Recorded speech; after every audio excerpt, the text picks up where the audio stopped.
자, 2교시입니다. 표지론 2페이지로 보시면서 제3조 중개대상물에 대해서 가볍게 확인해 보는 시간입니다. 자, 지금 앞 지나간 법 1조, 2조를 여러분 잠깐 소개해 드렸었습니다. 1조는 이 법의 목적이었습니다. 목적 가볍게 공부하시면서 이런 거 느끼셨습니까? 공인중개사의 전문성을 제고하지 소속 공인중개사나 개업 공인중개사 하면 틀립니다. 또 목적에서 중요했던 거 최종 목적은 국민경제에 이바지한다 이렇게 공부했는데 국민의 재산권을 보호한다 이런 문제 들어오면 장난 아니겠죠. 그래서 정확하게 보셔야 됩니다 라는 수업이 진행이 되었고, 자, 두 번째 용어의 정의인데 여기서는 가장 많이 강조했던 거 중개업자라는 정의를 뭘로 고쳐야 된다? 개업 공인중개사로 고쳤다는 것, 이거 하나만이라도 여러분 정확하게 가져가셔야 됩니다. 이 용어는 돌아가면서 하나씩 출제도 되지만 중개업자를 개업공인중개사로 고친 이유를 배경을 설명해 드렸습니다. 그래서 중개업을 하시는 분들의 자존심을 걸고 바뀐 용어입니다. 그래서 왜 바뀌었다라는 것도 한번 소개했고, 앞으로 개업공인중개사는 말이 길기 때문에 개, 공, 사 하는 말들을 시험 치는 그날까지 마르고 닳도록 여러분은 듣게 될 겁니다. 용어 하는 것도 한번 공부해 보셨고, 자, 이제 이번 시간에는 세 번째 중개할 수 있는 물건, 중개 대상물에 대해서 공부를 합니다. 오늘은 여기까지 관리할 겁니다. 여러분, 중개할 수 있는 물건이 아까도 살짝 그림을 이렇게 그렸죠. 자, 여기 물건을 가지고 있는 갑이라는 사람이 있는데, 여러분 그림에서는 아파트 같이 보이는구나. 그래 이걸 부동산이라 그랬습니다. 이거를 사고자 하는 사람 을이 있겠고, 여기에 좀 전에 공부했던 누가 개업 공인중개사, 우리말로 개공사가 파는 사람과 사는 사람 사이에 거래를 중개하고 있습니다. 이렇게 중개를 해서 개공사 뭐를 받는다? 중개 수수료를 받게 되겠죠. 어저께 신문입니다. 지금 서울에 있는 아파트들은 뭐 다는 아니겠지만 50%가 금액이 9억을 넘는데요. 서울에 있는 아파트 50%가, 그죠? 참 금액도 참 많이 올라갔죠. 자, 그러면 9억이 넘는 아파트를, 그 아파트를 하나 사고 팔면 수수료가 얼마일까요? 앞으로 여러분 수수료에 대해서도 공부를 하시겠지만 0.9% 범위내에서 자기들이 협의합니다. 0.9%면 예를 들어서 10억이다. 그러면 0.9%면 900만 원이죠. 900만 원 범위 내에서 매도인하고 협의합니다. 매수인하고도 협의합니다. 그러면 다 받는다면 900 다 받으면 1,800만 원이 수수료겠죠. 그런데 현장에서 중개업을 하시는 분들을 뭐라 그랬죠? 개공사는 0.9%까지 받을 수 있습니다. 그러니까 당연히 10억짜리를 거래하면 0.9%입니다. 그럼 얼마? 900만 원을 주시오 그러겠죠. 자, 그런데 손님들은 어떻게 되는가 하면 매도인이나 매수인 손님들은 0.9%까지 받을 수 있으니까 900만 원을 줘도 되지만 800, 700, 600을 해도 되는 거잖아. 그죠? 근데 일반인들은 그거 잘 모릅니다. 그냥 10억 하면 옆에 표는 얼마 돼 있다? 0.9%까지 이렇게 딱 돼 있다니까. 그죠? 그러면 경공사는 일단은 900 주세요 그러겠지. 그런데 손님들이 좀 비싼데요, 뭐 깎아주세요 그러면 뭐 800 합시다, 700 합시다, 뭐 협의할 수도 있겠지. 그죠? 뭐 대체적으로 수수료는 그렇게 갑니다. 자, 근데 수수료가 요율이 지금 10억 정도면 제가 그냥 간단하게 0.9% 그랬잖아요. 5억이면 표에 0.4% 이런 식으로 돼 있습니다. 그건 놔두고, 여러분들은 이 법정 수수료가 비싸다고 생각합니까? 싸다고 생각합니까? 예를 들어서 여러분이 10억짜리 아파트를 하나 파는 사람이에요. 매도인, 그죠? 그러면 수수료가 얼마라고요? 0.9%, 900만 원 범위 내에서 협의한다니까요. 그러면 900만 원을 주세요. 이제 이런 뜻이에요. 여러분 아파트를 하나 산다고 쳐봐요. 자기가 10억을 주고 사는데 수수료 얼마? 900만 원을 내야 된대. 그러면 그게 높은 금액이냐, 낮은 금액이냐 이 말이에요. 높습니까, 낮습니까? 그렇게 생각하시죠. 10억짜리를 사고 파는데 만약에 파는 사람이라고 치시고 집주인이에요. 수수료 900을 준다면 이 금액이 높은 거다, 낮은 거다? 높은 거죠. 아, 높다 생각한다. 본인은 높다고 생각해, 낮다고 생각해? 높다고 생각해요. 그래요. 자, 지금 몇 분은 제가 높다고 생각하셨는데 이제 입장을 한번 바꿔봅시다. 여러분이 중개업을 하는 사람이라고 그러면 뭐라고요? 개공사다. 그러면 내가 중개를 하고 900만 원을 받으면 많이 받는 거다, 작게 받는 거다? 적당히 받는 것 같아. 이제 말이 확 달라진다고. 입장이 그렇잖아. 봐봐요. 내가 주는 사람이면 좀 높은 것 같아. 근데 내가 받는 사람이면 그냥 적당하게, 이제 이렇게 이야기하잖아. 벌써 그죠? 적당하게. 그러니까 갈등이 생길 수밖에 없죠. 주는 사람과 받는 사람의 갈등이 생길 수밖에 없죠. 이거를 조정하는 기관이 정부에서 자, 이거를 조정하려고 그러니까 이 매도인 매수인은 야, 그 가격이 너무 높은 거 아니냐, 비싼 거 아니냐, 수수료가 그렇게 말하고, 이 개공사들은 야, 그렇게 파는 게 1년에 한 달에 한두 건도 안 되는데 그 한두 건 해봤자 그거 높은 거 아니잖아. 그래서 이 수수료를 이대로 가야 된다. 이렇게 해서 갈등이 생기는 거예요. 이 갈등이 생기니까 자꾸 말이 많겠죠. 말이 많아서 올 12월 달까지 그거를 조정하겠다라고 돼 있어요. 그죠? 그럼 우리가 어떻게 될지는 모르고 우리가 정책을 잡는 사람들은 아니죠. 우리는 뭐 하는 사람들이다? 법이 바뀌면 시험을 쳐야 될 사람들이에요. 그럼 그런 내용들은 중요하다, 안 중요하다? 중요하다고. 그래서 지금 여러분들 계속 이야기하는 거, 우리 과목은 생활법률입니다. 생활하고 연결되어 있다니까, 지금, 그지? 이런 것들이 바뀌면 100% 시험 문제입니다. 어저께 뉴스에 이제 금액이 높다. 이게 이제 매도 매수인 입장일 거고, 여기 있는 일하는 개공사들은 야, 한 달에 한두 건 하는데 그거 높은 거 아니다. 그러니까 이 금액을 낮추자 그러니까 이제 국토교통부 찾아가서 뭐 협회에서 데모를 한다. 뭐 이런 이야기들이 뉴스에 나오는 거예요. 그게 이틀 전에 뉴스에 썼어요. 그래서 아까도 잠깐 이야기했지만 여러분들은 이런 부동산 공부를 하시게 되면 이제 세상 돌아가는 이야기를 보게 된다고. 이게 지금까지는 내가 공부하기 전에는 내하고 관련되는 되는 이야기가 아니니까 그냥 근성으로 봤다면 앞으로 여러분이 절실하게 보게 됩니다. 그래서 뉴스가 귀에 들어오게 될 겁니다. 그런 이야기도 아까 살짝 지나갔었죠. 자, 그러면 이렇게 물건을 거래하고 이제 수수료 받는 것을 여러분한테 물어봤지만 지금 단어는 그러면 이 물건에 대해서 공부를 하는데 이 물건을 뭐라고 부른다? 중개 대상물이다. 이렇게 부른다고요. 자, 그러면 개공사가 이 물건이 자동차나 세탁기 이런 것들을 중개하고 수수료 받는 것은 아니겠죠.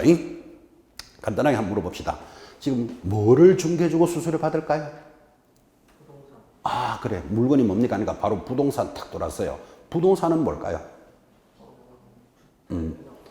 보통 부동산을 거래할 때 하는데 부동산 하면 이제 앞으로 토지, 건물로 공부를 해요. 토지, 건물. 근데 사실은 이 물건이 뭡니까 하면 부동산 이렇게 대답하시는 분은 너무 고도화되어 있고 전문적이고 보통 뭐라고 이야기하는가 하면 아파트 이렇게 이야기하는 게 많을 거예요. 왜? 지금 밖에서 일어나는 물건들 중에서 그래도 제일 많이 거래하는 게 뭐다? 아파트라고 봐야지. 그럼 아파트를 일명 뭐라고 부른다? 건물이잖아. 그죠? 그 건물이 뭐에 들어간다? 부동산에 들어가는 거예요. 그래서 지금 대답은 정확히 하셨어요. 자, 거래할 수 있는 물건이 자동차나 비행기, 세탁기 이런 거 중개하지는 않겠지. 그럼 뭐를 중개합니까? 하니까 부동산 이렇게 대답하셨어요. 근데 사실은 뭐라고 대답해야 된다? 아파트라는 말이 더 가까워요. 맞죠? 틀린 말은 아니에요. 자, 그러면 여러분은 그냥 부동산 이렇게 말하지만 법으로는 거래할 수 있는 물건을 정해놨어요. 자, 법 조문을 한번 봅시다. 여러분 보는 페이지 2페이지 상단에 3번 중개 대상물. 자, 1. 토지 중개할 수 있다. 이렇게 됐습니다. 2번 건축물인데 그 글자가 틀렸다 그죠? 건출로 돼 있네. 고쳐보십시오. 건축물 고쳐놓고 동그라미.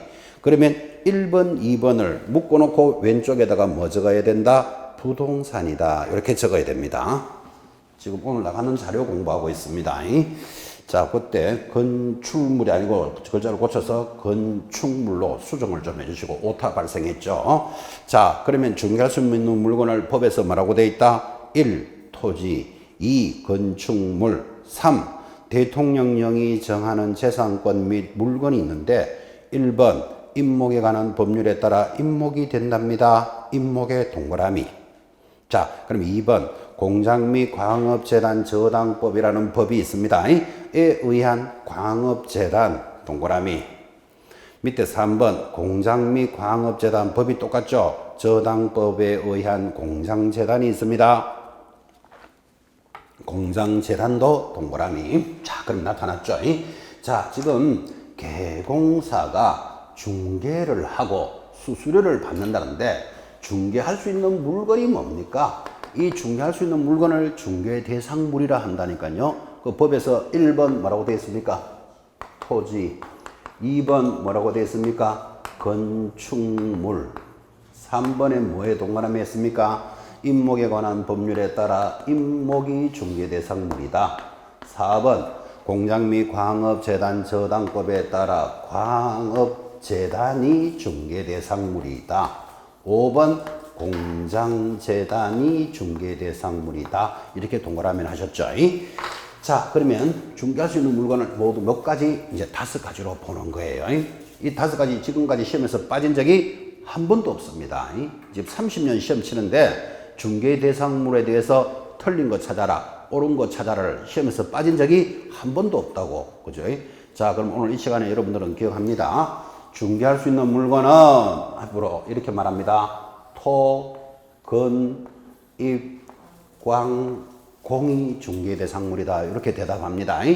물론 지금은 토, 근, 입, 광, 공 이렇게 5가지만 기억하시면 시험 치는 그 다음 날에는 토지, 건물은 입에 저절로 나오게 되어 있습니다.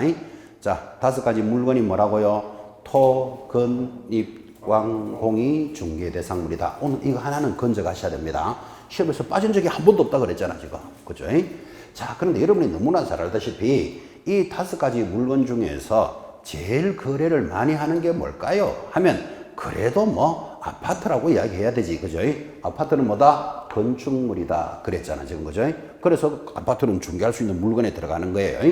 그런데 이제 공부를 앞으로 해보시면 토지 건축물을 묶어서 한마디로 부동산이다 이렇게 부르는 거예요. 그래서 앞으로 여러분들은 이제 부동산에 대해서 공부를 하시는 분들이에요. 부동산은 뭐다? 토지 건축물이다. 그런데 밑에 이름도 생소한 임목 광업재단, 공장재단이라는 물건도 중개할 수 있잖아. 그죠? 근데 이놈들은 부동산은 아니니까 뭐라고 부른다? 준부동산이다. 이렇게 불러요. 그러니까 준부동산이라는 말은 부동산으로 봐준다. 그런 뜻이에요. 그런데 여러분들 지금까지 살아오면서, 지금 나이까지 살아오면서 임목이라는 물건 본 적 있습니까?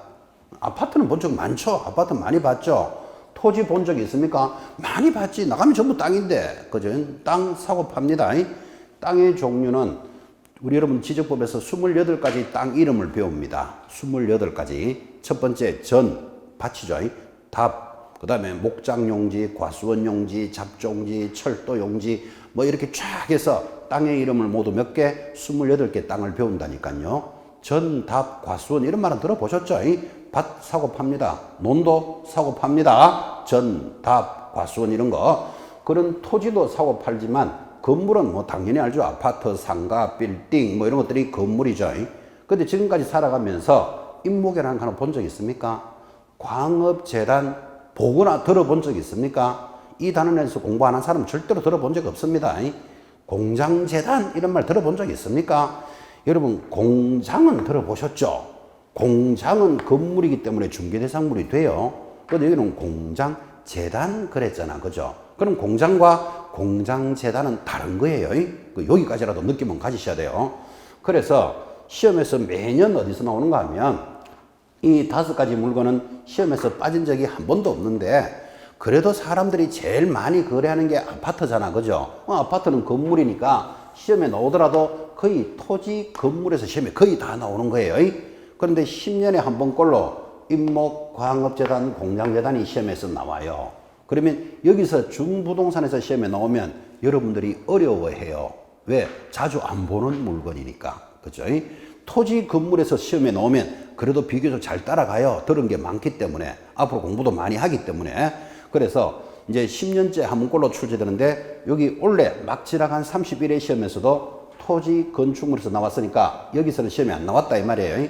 그럼 여러분들은 앞으로 공부할 때 여기에 강조를 시켜줘야 될 필요가 있다고. 이제 10년이 됐으니까 한번 나올 때가 돼가고 여기서 출제가 되면 어려워한다. 여기까지 이야기했다고. 그죠? 자, 그 다음에 토지 건물은 천천히 이제 앞으로 많이 공부할 거니까 임목이 뭔가 하면 한자로 적으면 설립자의 나무 목자를 임목이라 그래요. 그래서 임목은 뭐다? 서 있는 나무를 중개대상물로 보는 거예요. 자, 그럼 여러분한테 물어봅시다. 지금 이 문 열고 강남대로변에 나가면 길가에 나무들이 다 서 있는 거 보셨죠? 그거 임목이다? 아니다. 그 서 있는 나무 임목이 아닙니다. 거기 서 있는 나무를 뭐라 부르는가 하면 가로수 이렇게 부릅니다. 서울시에서 또는 나라에서 심어서 관리하는 나무, 이게 가로수지 인목은 아니라고. 그지? 그럼 우리가 사고 팔 수 있는 인목은 따로 돼 있겠죠? 그런 나무를 인목이라 하지 않습니다. 그래서 앞으로 인목이 뭔가 한번 고민해만 해보라고 지금 묻는 거예요.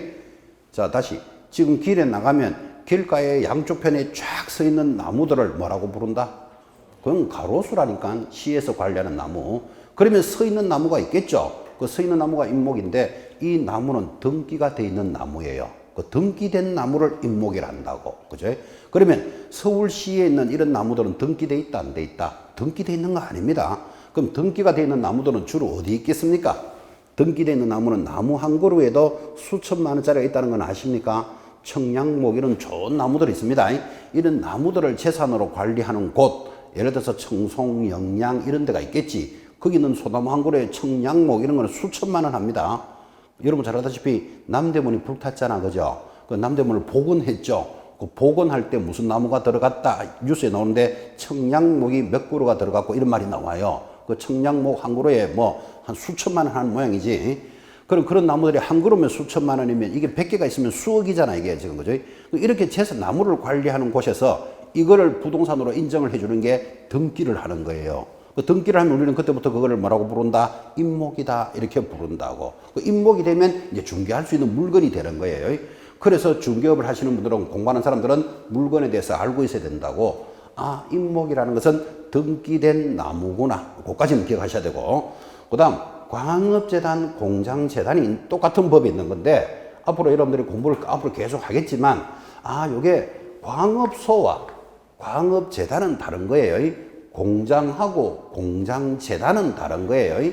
자, 그러면 이제 가볍게 입문하기 위해서 공장재단이 뭡니까 하면 이제 그림을 그냥 이렇게 그려보는 거예요. 따라 그러지 마시고. 이게 공장인데, 여러분 어떤 공장이라도 공장에 한번 가보셨나요? 공장에 가보면 공장에는 여러 가지 물건들이 있습니다. 여러분 공장에 가보면 공장을 구성하는 토지 있죠? 공장에 마당 있는 거 보셨죠? 공장에 건물도 있겠죠? 공장에 당연히 기계 있을 겁니다. 기계도 있고 기구도 있을 겁니다. 또는 포크레인 이런 게 있는 공장도 있죠. 또 공장에는 특허권 이런 권리도 있을 겁니다. 또는 뭐 상표권 이런 권리도 있을 겁니다. 어쨌든 공장에 많은 물건들이 이렇게 있는데, 여러분 기계나 기구도 수백억짜리가 있다는 기계 인정하겠습니까? 그럼 이런 재산 가치가 있는 물건을, 기계는 동산이잖아요. 그냥 동산으로 관리해버리면 저당권을 설정을 못해. 그래서 특별히 법을 만들어서 이런 동산도 있지만 이 물건을 묶어서 한 개의 부동산으로 인정을 해주는 거예요.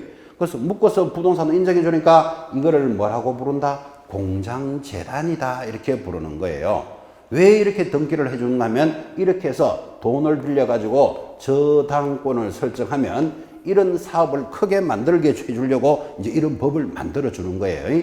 자, 그럼 여기 있는 세 가지, 준부동산은 등기가 돼 있는 거다. 요게 기억하셔야 돼요. 등기를 왜 했다? 등기를 해가지고 저당권을 설정하게 되면 돈을 빌릴 수 있잖아, 그죠? 그 돈을 빌려서 이런 사업을 크게 하라고 이 법을 특별히 만들어 줬다고. 그래서 이런 세 가지 물건은 우리가 중개할 수 있는 물건이 되니까 요거는 부동산이 아니면서도 부동산으로 인정을 해주는 거예요. 그래서 이거를 일명 뭐라고 부른다? 준부동산, 이렇게 부르는 거예요. 요거를 여러분 부동산 학개론에서는 의제 부동산 이렇게도 불러요. 같은 말이에요. 의제 부동산이라는 것은 부동산으로 인정해 준다, 그런 뜻이에요.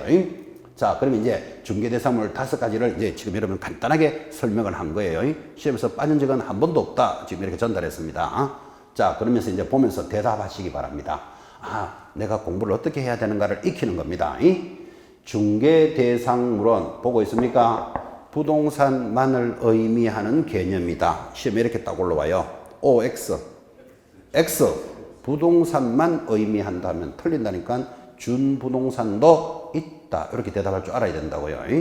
그 다음, 중개대상물인 부동산은 하면 토지, 건물이잖아, 그죠?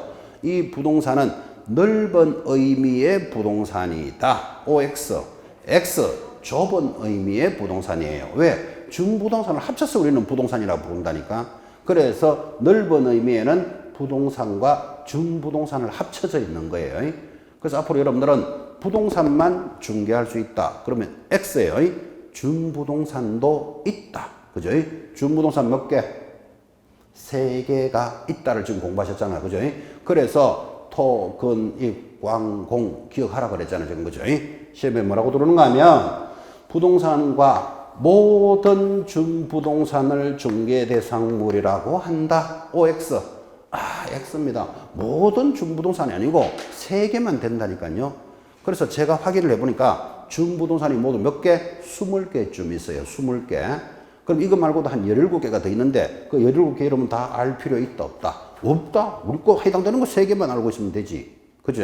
그래서 뭐는 기억해야 된다. 모든 준부동산을 의미한다 하면 틀린다. 요까지는 기억하셔야 돼. 준부동산 중에서도 몇 개만 된다? 3개만 돼요. 그 3개 이름이 뭐라고요? 입광공 그렇게 가고 이 5가지는 시험에 빠진 적이 한 번도 없다. 이 정도로 전달했습니다. 자, 그러면 오늘 이제 첫 시간에 여러분 막 입문을 하시면서 개공사가 중개를 할 수 있는 물건은 법으로 5개를 정해놨어요. 그 5개 이름이 뭐다? 토, 근, 입, 광, 공 이렇게 대답하셔야 됩니다. 토, 근, 입, 광, 공에서 토가 뭐죠? 토지, 근은 건축물, 그리고 임목, 광업재단, 공장재단 이 5가지를 중개대상물이라고 한다. 그죠? 요 제목 정도는 듣고 가셔야 됩니다. 자, 그리고 이제 이렇게 원래도 여기서 출제됐다 그랬잖아. 그죠? 토, 근, 입, 광, 공만 아느냐? 이렇게 물으면 단순하게 묻는 거라 그랬잖아. 아까 이런 식으로 문제가 바뀐다 그랬죠? 2 더하기 2는 얼마입니까? 그럼 여러분들은 4 이렇게 대답할 거예요. 그러면 단순한 출제 형식이라니까. 근데 지금 이거를 사례형으로 출제합니다. 이랬잖아. 그죠? 사례형의 첫 번째가 이런 거예요. 자, 건축물인데 여러분 아파트의 분양권이라는 말 들어봤습니까? 아파트 분양권이라는 말 들어보셨나요? 들어보셨지? 자, 그럼 제가 한번 물어봅시다. 여러분이 아파트를 분양받았습니다. 얼마에? 10억에. 내가 이 아파트를 분양받았다. 이런 말 들어보셨죠? 그때 분양받았을 때 분양을 받을 수 있는 권리를 분양권 이렇게 불러요. 분양권은 중개 물건이 될까요? 안 될까요? 돼요. 왜? 판례가 요거를 건물로 보는 거예요. 건물로. 그러면 이렇게 나왔죠. 자, 중개대상물은 건축물은 중개대상물입니까? 하면 여러분들은 맞다. 이러면 되잖아. 지금 그죠? 토, 근, 입광공이니까. 근데 건물 중에서도 분양권은 됩니까? 요래 묻는다고. 요게 뭐라고요? 사례 문제라고. 그래서 2 더하기 2는 얼마? 4. 요래 묻는 거 하고 갑순이가 2개를 줬고 얼순이도 2개를 받아왔다. 그럼 모두 몇 개입니까? 똑같은 문제잖아. 4. 그죠? 근데 그 문제를 이렇게 사례화, 판례화로 묻는 게 앞으로 시험의 추세예요. 그럼 이런 거 하나 들으셔야 되겠죠? 분양권은 뭐가 된다? 중개대상물이다. 왜? 장래의 건물로 본다. 이렇게 말하는 거예요. 자, 그러면서 이제 같은 공부를 하더라도 그럼 분양권은 중개대상물이 된다 그랬잖아요. 입주권하고 들어온다고. 입주권 중개대상물이 된다 안 된다? 이건 또 안 돼요. 그죠? 그러면 하나는 되고 또 하나는 안 되잖아. 그죠? 그러면 이제 이런 것들이 분양권과 입주권을 구분할 줄 알아야 되겠죠. 그걸 알아야 되는 것들이 앞으로 공부할 것들이에요. 그죠? 단조롭게 토, 근, 입, 광, 공이 중개대상물입니다. 다른 말로 건축물이 중개대상물이 되느냐? 된다. 오. 이렇게 묻는 거 하고 이제는 분양권은 중개대상물이 되느냐? 이렇게 묻는다고. 된다 그랬죠? 이게 사례, 판례 문제예요. 입주권은 된다, 안 된다? 안 돼. 그죠? 그러면 별도로 구분해야 되겠죠? 된다, 안 된다. 이렇게. 여러분, 토지 중개대상물이 된다 그랬잖아요. 토지. 토지를 다른 말로 뭐라 부른다? 땅이잖아, 땅. 자, 그러면 땅인데 학교에 가면 운동장 보셨죠? 학교에 가면 운동장 있잖아요. 그거 땅이잖아요. 중개대상물이 될까요? 안 될까요? 그거를 중개, 살래, 팔래 할 수 있냐고? 안 돼요. 운동장은 땅인데 왜 안 될까요? 국가가 관리하기 때문에 그래요. 그럼 국가가 관리하는 거 우리가 중개할 수는 없다고. 이런 걸 이제 앞으로 배워 나가셔야 된다고. 여러분, 덕수궁이라는 말 들어봤나요? 덕수궁은 아름다운 건물이잖아. 그죠? 그럼 덕수궁을 중개대상물이 될 수 있다, 없다? 안 된다고. 왜 안 된다? 국가가 관리하잖아. 그죠? 그래서 토, 근, 입, 광, 공이어도 국가가 관리하는 물건은 중개할 수 없는 거예요. 개인의 사건이 설정돼야 돼. 개인이 사고 팔아야 된다. 이런 뜻이에요. 자, 그러면 이제 앞으로 중개대상물 하나만 가지고도 굉장히 깊게 공부하겠죠. 간단하게 공부할 때는 중개대상물이 뭔데요 하면 토, 건, 익, 광, 공 요까지 아는 거 기초문제 2 더하기 2는 얼마게 4 요렇게 대답하는 거라면 분양권이 중개대상물이 됩니다. 분양권이 건물로 보기 때문에 또는 덕수궁은 중개할 수 없습니다. 건축물이라도 왜 국가가 관리하는 것은 안 된다. 이런 것들을 서서히 공부해 가는 거예요. 이제 그럴 때 어려운 공부가 있어요. 어려운 거. 이제 이런 것들은 타과목하고 이제 실력이 연결돼야 되기 때문에 그냥 설명만 한다면 여러분 아버지가 가지고 있는 아파트가 있어요. 아버지가 가지고 있는 아파트 중개할 수 있다 없다? 중개할 수 있지. 아파트는 뭐다? 건물에 들어가잖아요. 건물. 그 다음에 아버지가 가지고 있다 그랬잖아. 그죠? 그럼 국가가 소유하는 게 아니니까 개인이니까 아버지가 가지고 있는 아파트는 중개대상물이 됩니다. 지금 아버지가 가지고 있는 아파트를 사고 팔지 못한다고 생각하시는 분은 자기 아버지가 아파트 없어서 그런 거예요. 아파트 한번 있어봐요. 사고 팔 수 있는 거 없는가? 자, 그런데 아버지가 사망을 했어요. 왜 사망했죠? 뭐 나이가 많았어, 뭐 그죠? 아니면 뭐 독침에 맞아서 여러 가지 사망하는 원인이 있죠. 그래서 아버지가 사망을 했어요. 그럼 사망을 하면 이 아버지가 가지고 있던 아파트는 어떻게 됐을까요? 아, 그 정도 대답할 줄 알아야 되지. 상속이 되겠죠. 누구에게? 자식에게. 맞겠죠?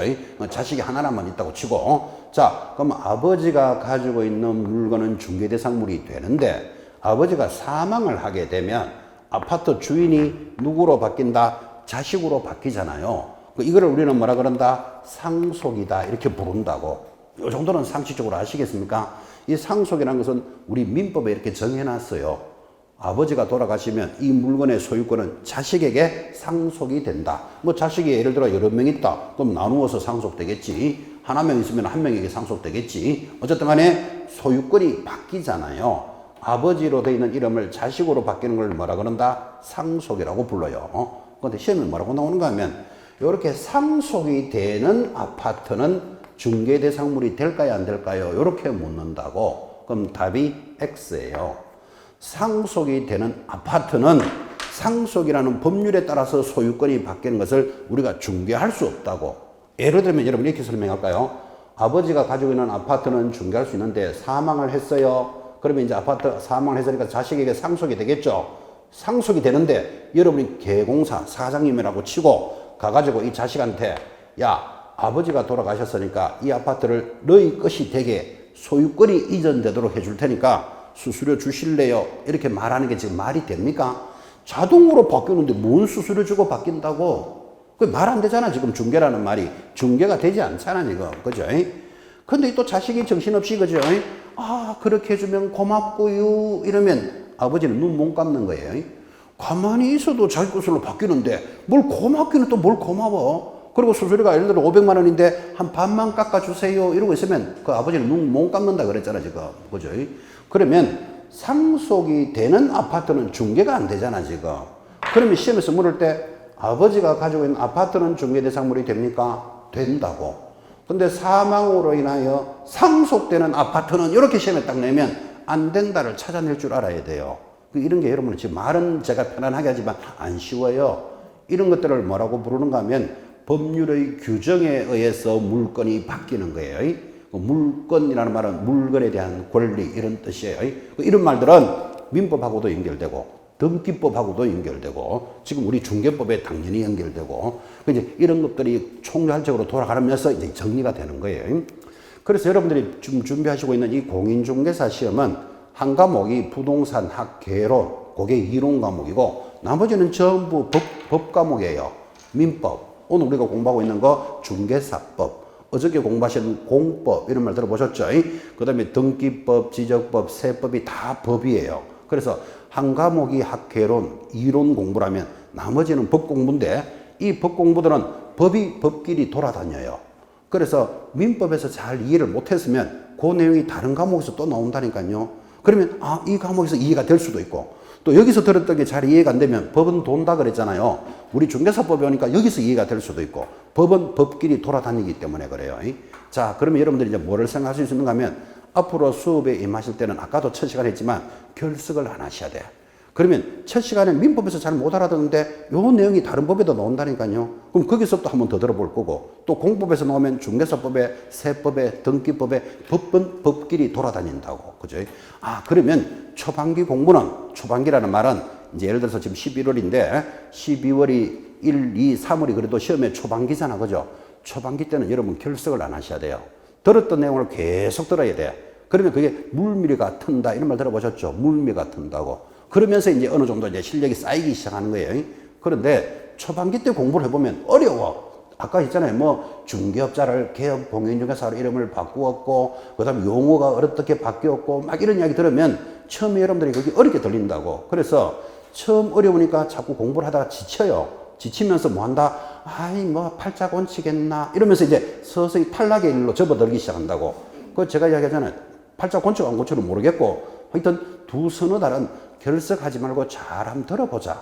여기에 여러분들 시험에 성패가 걸려 있습니다. 지금 어저께 우리 막 30일에 시험이 끝났는데 지금 30년 동안 시험의 통계가 이렇습니다. 여기가 빵점, 여기가 50점, 여기가 100점이라고 점수를 칩시다. 여러분 참 좋아하지도 않는데 뭐 설명할 때는 이렇게 그래프로 그리면 듣기가 좋아서 자꾸 그래프를 그리는 거예요. 수험생들이 지금 30만 명이 시험 쳤다, 뭐 20만 명이 응시했다, 뭐 어쩌고 그런 말을 하는데 그 사람들이 시험을 치면 0점대 문제가 얼마나 어렵게 나왔는지 그 학생들의 전부 다가 0점에서 50점 미만이다. 만약 그래프가 이렇게 됐다. 그죠? 이러면 50점 이상은 몇 명 없다 이 말이잖아 지금 이게. 그죠?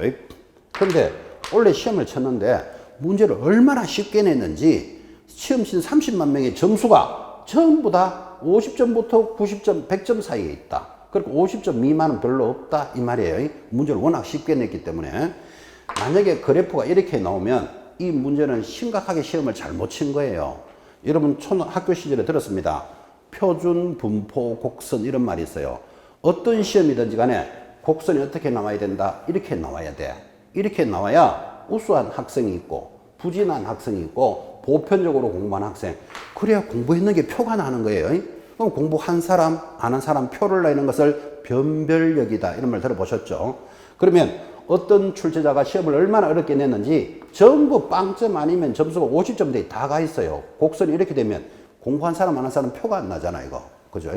또는 문제를 너무너무 쉽게 내가지고 전부 50점부터 100점 사이에 점수가 다 가 있어. 그러면 공부한 사람, 안 한 사람 표가 별로 안 나잖아요. 이거를 변별력이 없다 이렇게 말한다고. 그래서 모든 평가, 모든 시험은 곡선이 요렇게 나와야 돼요. 요렇게 나오는 것을 뭐라 그런다? 표준 분포 곡선이라 그러는데, 요렇게 표준 분포 곡선이 되도록 문제를 내려면 누구라도 칠 수 있는 시험 문제가 한 30% 출제해야 돼요. 그 다음 공부를 했는 사람만이 풀 수 있는 게 한 30% 출제해야 돼요. 그 다음 보편적의 문제를 40%, 그럼 여기 100% 되죠. 문제를 이렇게 딱 출제하면 점수가 항상 이렇게 만들어진다고. 누구라도 칠 수 있는 거 몇 프로? 30%. 이거는 공부를 좀 해야 되는 사람이 풀 수 있는 거 30% 어렵게 낸다 이 말이에요. 그 다음에 기본적인 문제 40%. 그죠? 이렇게 내면 항상 시험이 딱 끝나면 결과가 이렇게 나온다고. 그러면 다시 여기 있는 중개 대상물에 대해서 가장 쉽게 낼 때 30% 가장 쉽게 내는 방법은 건축물은 중개대상물이 됩니까? 요래 내면 가장 쉽게 내는 거잖아. 토, 건, 입, 광공에 들어가잖아 지금. 그죠? 임목은 중개대상물이 됩니까? 요래 물으면 가장 쉽게 내는 거잖아. 토, 건, 입, 광공. 어렵게 내는 방법. 자, 분양권은 중개대상물이 됩니까? 요거는 이제 공부 좀 한 사람들이 체크한다고. 요거는 어디에 들어간다? 40% 수준에 들어간다고. 여기쯤에 나오는 문제 수준이 된다고. 그 다음 저 문제를 가장 어렵게 내려면 아까 했잖아요. 아버지가 가지고 있는 아파트는 중개대상물이 된다. 요까지만 내면 쉬운데 아버지가 사망을 하여, 그죠? 사망을 하여 아파트가 상속이 되고 있으면 이 아파트는 중개대상물이 됩니까? 하면 답은 뭐다? X가 안 된다 그랬잖아요. 법률의 규정에 의해서 중개를 못 한다 그랬잖아요. 그죠? 그런데 더 재밌는 건 이제 드디어 자식이 상속을 받았어요. 그러면 상속을 받았으니까 뭐라고 나올까요? 상속이 된 아파트 이렇게 묻겠지. 이거는 중개대상물이 된다 안 된다? 당연히 되지. 상속 받는 아파트 못 판다라는 말 없잖아, 지금. 그죠? 요 작은 차이를 찾아내는 것들이 이제 어려운 쪽 30%에 나는 거예요. 그래서 같은 단어만 가지고도 가장 쉽게 내는 방법. 토건 입광공 알고 있느냐? 간단하게 문제잖아. 분양권 중개대상물이 되느냐를 알고 있느냐? 이건 공부 좀 해야 돼요. 그 다음, 요건 공부를 많이 해야 돼. 상속된 아파트는 되는데 상속이 되는 아파트 안 되는 것은 민법에서 법률의 규정에 의해서 물건이 바뀌는 것은 중개가 안 된다라고 돼 있다고. 그 법률의 규정, 이런 어려운 말들이 막 나오기 시작하잖아. 그죠? 이런 것들이 민법에서, 등기법에서, 중개사법에서 돌아가면서 만나게 된다고요. 그래서 다시 이야기하면 앞으로 여러분들 막 2000시간에 출발을 하셨지만 11월, 12월, 1, 2월 초반기 공부가 제일 중요해요. 이때 이제 계단을 한 계단 올라가는 시절이잖아요. 그죠? 근데 공부를 좀 하셨거나 시험을 한번 쳐보셨거나 이런 분들의 허점이 어디 있는가 하면 나 그런 용어는 좀 다 알아들어. 그러니까 1, 2월 달에 안 가고 내년 3월쯤 갈 거야 라고 오시는 분들이 판판이 시험에 다 떨어집니다. 그래서 특히 또 성인들 공부는 돌아서면 잘 잊어버려. 또 들어놓고 나면. 그래서 들었던 공부를 계속 반복해서 공부하셔야 됩니다. 그래서 지금 했던 말을 다 정리하면 뭐라고 이야기한다? 결석하지 말 것. 이게 합격의 지름길이다. 지금 그 이야기 하려고 말을 이만큼 길게 한 거예요. 제가 이 수업을 하는 동안에 얼마나 많은 질문을 들었겠습니까? 공부를 막 시작하시는 분들이 어떻게 하면 꼭 합격할 수 있겠습니까? 그 질문을 제가 얼마나 많이 들었겠어요, 지금까지. 그죠? 그럼 어떻게 하면 이러면 합격할 수 있을까요? 뭐 어떤 분은 공부도 안 하면서 예습할까요? 복습할까요? 제 속으로 공부도 안 하면서 이 생각합니다. 지금 예습, 복습 이런 게 중요한 게 아니고 합격을 어떻게 하면 합격할 수 있습니까?에 정답은 없죠. 그런 왕도가 있으면 공부할 사람 없지. 그 길로만 하면 다 합격할 거니까. 그래서 어떻게 하면 합격할 수 있습니까? 정답은 결석 안 하는 사람이 합격합니다. 그거 하나는 여러분 지켜보셔야 돼요. 결석 안 하는 것도 여러분들은 쉽지도 않습니다. 성인들이 공부만 하는 학생도 아니고 사회생활, 가정생활, 뭐 먹고 사는 문제 많은 생활들이 연결되어 있잖아. 그죠? 공부만 하는 것도 사실은 안 쉬운데 결석을 안 하는 게 합격의 지름길이다. 시험 끝나는 날까지 이거 한번 새겨보시기 바랍니다. 그거 지키기도 안 쉽습니다. 사실은. 그죠? 그래서 문제의 형태가 어떻게 가고 또 같은 문제라도 쉽게 되는 30%, 어렵게 내는 30%, 그다음 공부를 좀 해야 되는 40%가 어느 정도다 하는 느낌도 한번 가져보시는데 다행히 우리 시험은 그죠? 100점을 요구하지 않죠. 여기가 빵점, 50점, 100점이면 우리는 60점이면 합격 점수예요. 그죠? 그럼 60점이면 합격 점수니까 여러분들 60점이라는 선이 학창시절에 60점 받아서 집에 가면 엄마한테 상 받는다, 매 맞는다. 60점 받아왔어요. 이러면 엄마가 상 준다, 매 맞는다. 매 맞을 점수잖아요. 그 매 맞을 점수면 합격이라니까. 그죠? 우리는 100점을 요구하지 않는다. 이 말이에요. 그죠? 그럼 여러분들은 가만히 보면 이럴 수 있죠. 기본적인 문제, 아주 쉬운 문제 30% 무조건 맞추셔야 돼. 그 다음에 공부를 좀 해서 40% 맞추면 요거 얼마다? 70점 나오잖아. 그죠? 그러면 아주 어려운 문제는 공부 안 해도 돼. 냉정하게 이야기하면. 우리는 60점이면 합격하니까. 근데 수험생들의 오류가 뭔가 하면 어려운 문제는 맞추지도 못하면서 공부를 하면서 시간 뺏기고, 그죠? 그러다가 보니까 쉬운 문제나 보편적인 문제를 놓쳐요. 그래서 시험에 떨어지는 거예요. 우리는 몇 점을 요구한다? 100점을 요구하는 문제가 아니죠? 그러면 기초적인 문제 30% 이거 무조건 맞추셔야 돼. 누구라도 맞출 수 있는 거. 그 다음에 기본적으로 공부를 좀 하면 맞출 수 있는 40%만 다 맞춰도 70점은 되잖아. 그럼 우리는 50점을 넘어가잖아, 지금. 그죠? 100점을 받을 필요가 없기 때문에 그래요. 그러면 여러분들은 아주 어려운 문제, 이해가 안 되는 문제, 볼 때마다 헷갈리는 문제 붙들고 있을 이유 있다 없다? 없어. 그거 틀려도 된다고. 단지 그런 거 틀리고 쉬운 거는 쉬워서 틀리고 공부해야 될 건 공부 안 해서 틀리고 그러면 이제 날 새는 거고. 그죠? 그래서 아주 기초적인 문제, 보편적인 문제에 목숨을 걸어야 됩니다. 근데 수험생들의 오류가 뭔가 하면 맞추지도 못하고 공부도 안 되면서 어려운 공부를 붙들고 앉아가지고 다른 공부를, 쉬운 공부를 놓친다고. 그러면서 오류를 범한다고요. 그래서 우리 중개사법 다른 과목 몰라도 우리 이 과목에서 오늘 여러분들은 앞으로 해 나갈 때 이 과목에서 아까 우리는 몇 점 받으라 그러죠? 우리는 80점 받아야 돼. 60점이면 합격이지만 우리는 그래도 고득점을 해서 어려운 과목에 점수를 보태줘야 된다 그랬잖아. 그죠? 그래서 우리 과목이 중요한 과목입니다. 이야기를 지금 계속 해왔던 겁니다. 자, 그러면 지금 여러분들은 중개할 수 있는 물건에 대해서 문제를 어떤 식으로 낼 수 있구나를 배우신 거예요. 지금 이거 다 암기해야 될 필요 없죠? 자, 다시 다 정리하면 중개할 수 있는 물건은 뭐다? 토, 근, 입, 광, 공이 있다. 이렇게 5개만 기억하는 것도 기초적인 문제. 근데 토지라도 건물이라도 되는 게 있고 안 되는 게 있다. 이런 것들을 앞으로 공부해 나가실 거예요. 하나만 더 하고 마무리합시다. 4번 시험 실시기관 4번에 별표 딱 해놓으시고 그래도 명색이 여러분들은 이 중개사 공부를 하는 분들은 내가 이 시험 치는 걸 누가 시험을 칠까? 이거 정도는 알아야 된다 몰라야 된다? 알아야 됩니다. 제가 이렇게 물어본 적이 있습니다. 다른 지역에서 이제 공부 시작하시는 분한테 지금 공부를 준비하고 계시는데 이 시험 누가 칠까요? 하니까 학원에서요. 이렇게 말해요. 감각 떨어집니다. 학원에서 시험 칠 것 같으면 이렇게 공부 열심히 시킬 필요 있다 없다. 그냥 학원에서 자기가 하나씩 주지. 뭐라고 이렇게 공부해요.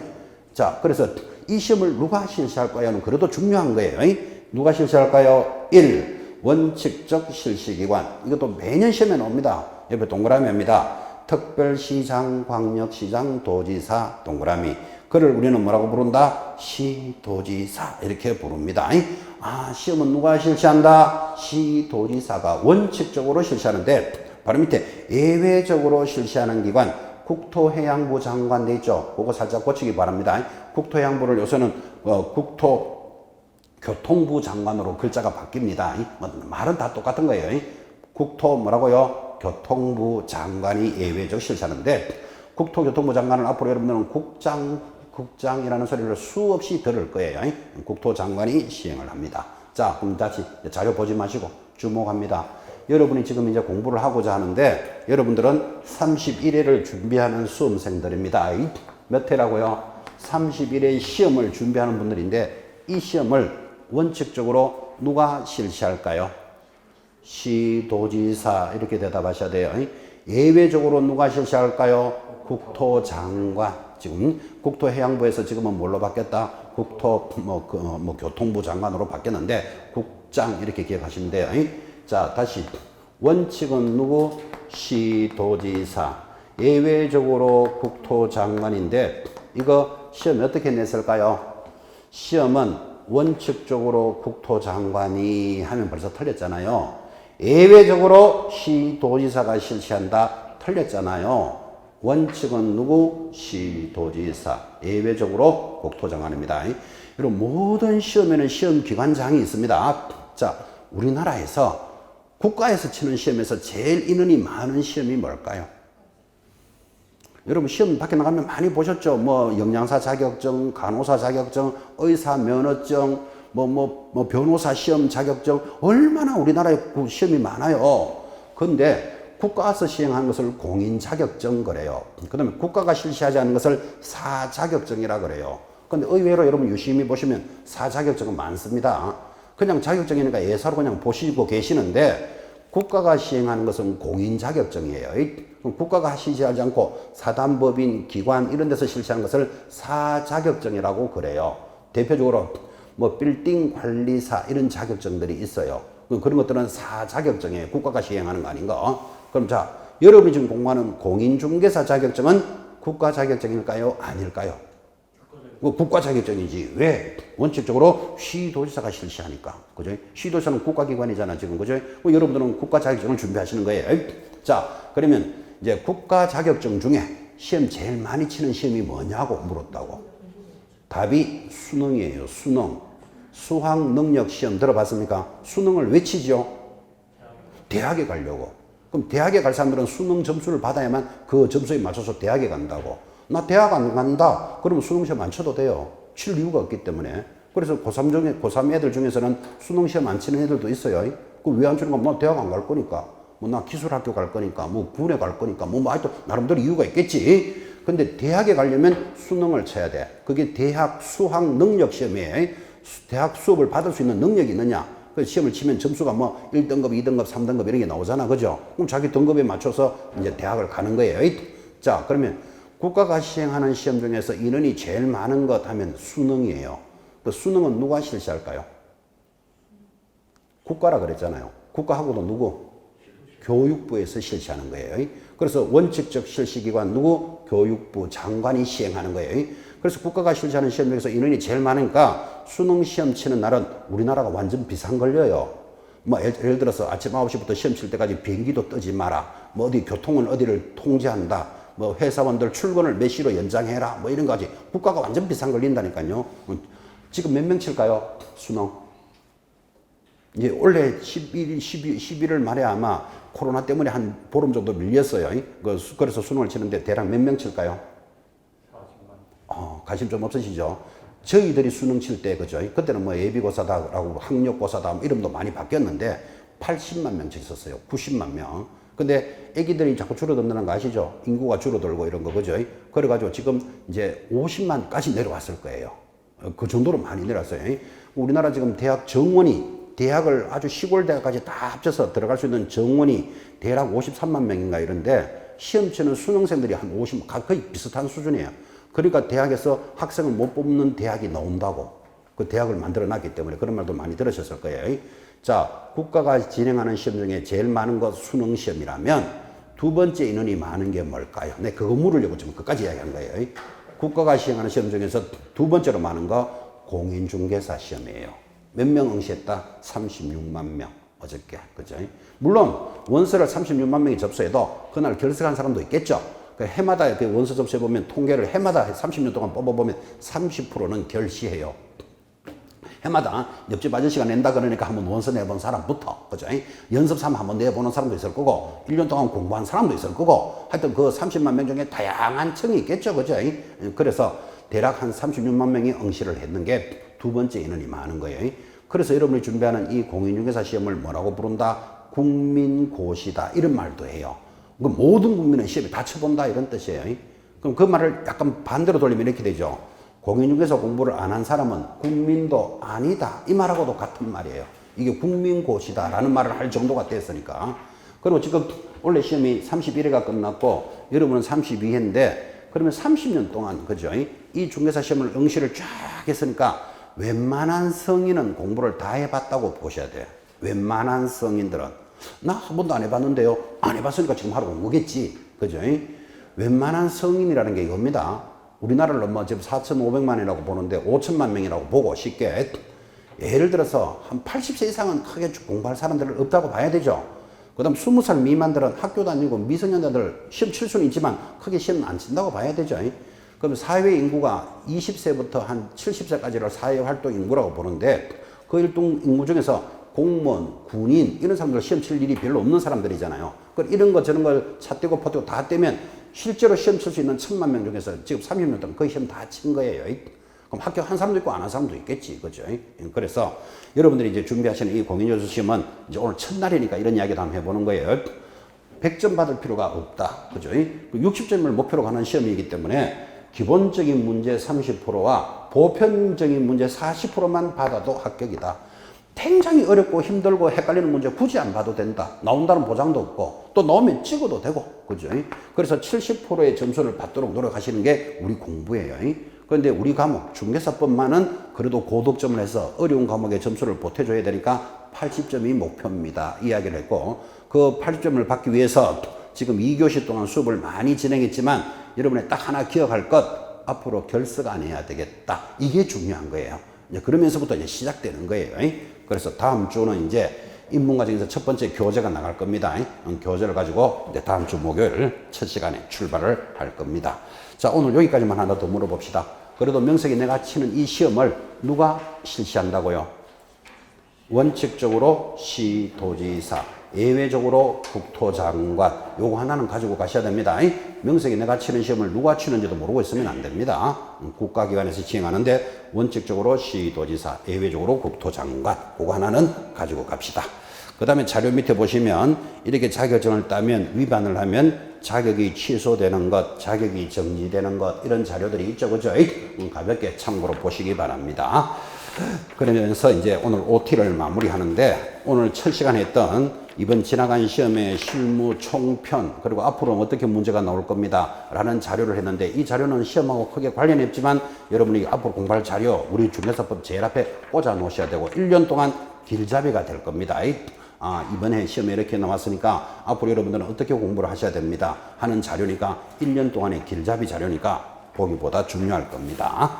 자, 그렇게 해서 오늘 자료를 마치고 다음 주에 이제 정식 1교시부터 뵙도록 하겠습니다.